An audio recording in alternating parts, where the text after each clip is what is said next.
Billboards versus content marketing. Which one is better? Should I do both? Does content not work? Is it for little kids? Is there no return on investment? Is it just a nice to have? Should I stick with what works? This is a conversation I have, I don't even know how many times a week.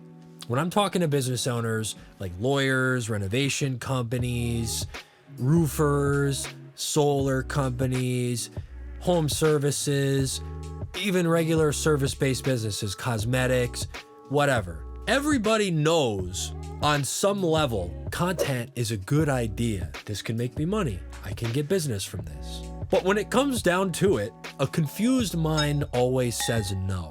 And there's a lot of confusion around the ROI of content. What is it? Is it worth it? Is it actually helping me? Or is it a nice to have? The biggest problem with billboard marketing, traditional media, is not that it doesn't work at all. It works, sort of. It's the diminishing return, high cost, and opportunity cost. So by diminishing return, I mean, let's just say you have a billboard, it costs you about $3,000 a month. You put one up in a high traffic area in your target market. Okay, a lot of people are gonna see it. You stop paying for the billboard, now what?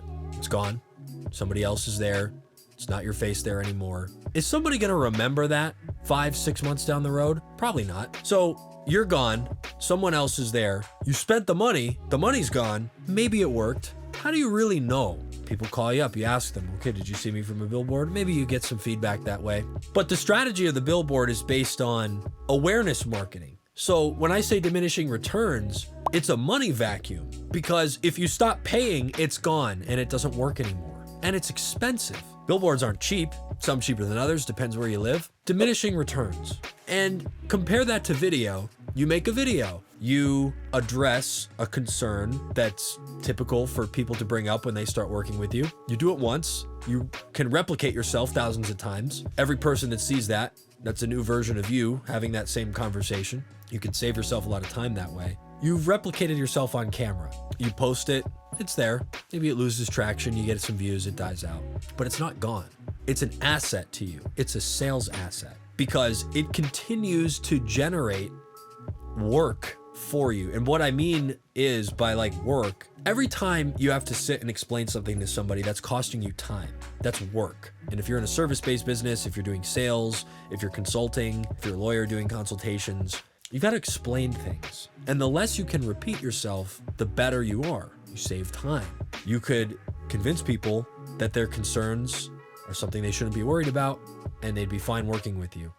You could do that over and over again in person, or you could send them a video before the meeting. Hey, please watch this before we get together. It's going to cover some things that we'll talk about, and it'll save us both some time. That's just one of the ways you can use video. If you have a YouTube video, it's up there forever. You drive traffic to that YouTube channel over time. People can go binge watch that. If they're in the conversion window early on, meaning they're not ready to work with you yet. They're interested, but they're not exactly ready to pull the trigger. You could rely on persuasion, convince them that they should work with you, and that's good. Sales is good, it's a good skill. Or you could let them think about it.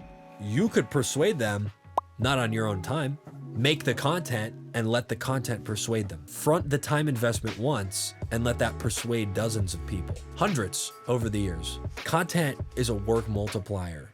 You do the time investment one time, it saves you time. It's a sales asset. It helps you in the sales process. It helps people get to know, like, and trust you, have a parasocial relationship with you. You don't know who they are.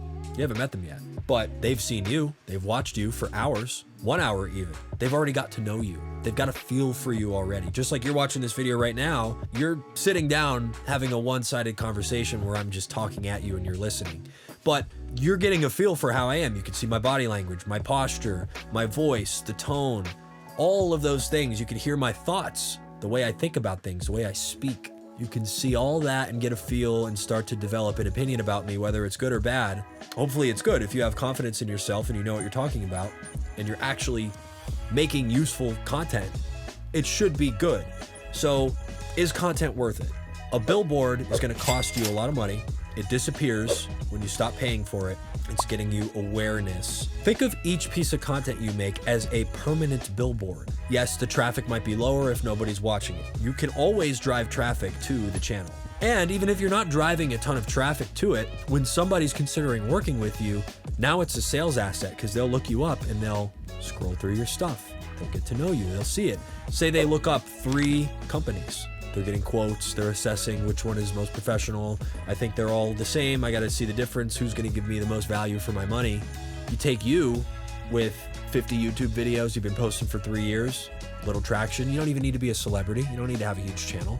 You take somebody else, there's no pictures of them on their website. You don't really know anything about them. There's all this fluff and generic stuff on their website. Who the fuck is going to buy that from them unless they don't like you?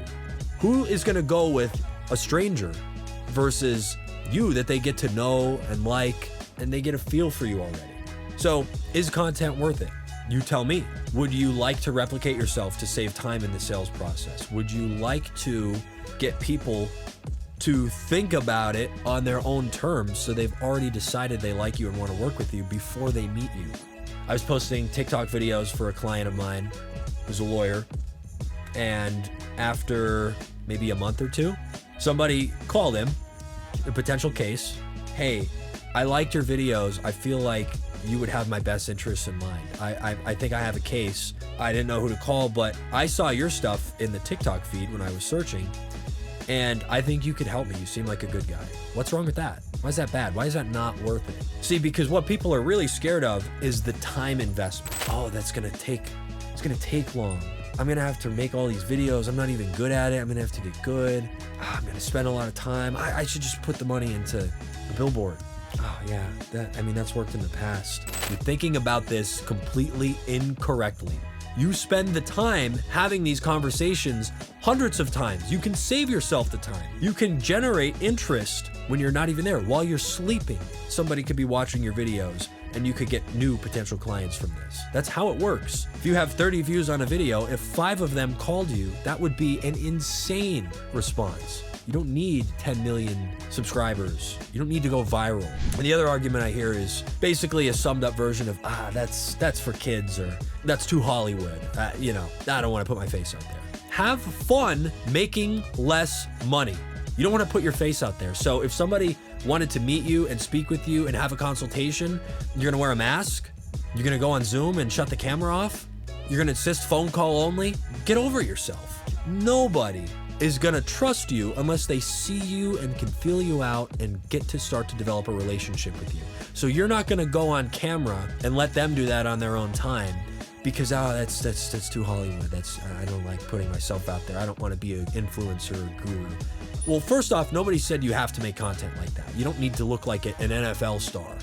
Second, as I just said, if somebody wanted to meet with you, a potentially interested client, meet with your sales team, you gonna tell them no? You're gonna look the other way? Don't look at me. I don't want to put my face out there. I don't want you to see me. That's weird. You know how fucking stupid that sounds? Get over yourself. It's not fun. You're not gonna be good at it at first. So what? You'll get used to it. But this is what it takes in 2024. If your competition has these videos where they're just sharing their expertise, being useful, being helpful, and you don't, you're fucked. They're not gonna buy from you. They don't know who you are. Anybody can have a decent website. You can do that for $400. Not everyone has the courage to sit here, put themselves out there, and deliver value to their audience, to their potentially interested pool of prospects, leads, whatever. So I just want to end on the note. I will go more in depth on this about the actual ROI of billboards and traditional advertising versus content. I'll sum it up by saying there is a time investment up front. You're not going to be good at it at first. However, it lasts forever. It does work for you while you sleep, and it is basically a digital billboard, and it is so much more cost effective. All you have to do is get over yourself, get out of your own way. So if you want help doing this, you can reach out to us. Link is in the description. If you would like to see more videos like this, please subscribe. And if there's anything I could do to help, or if you have questions about this process, please reach out to us. Link is in the description. I love you. Goodbye.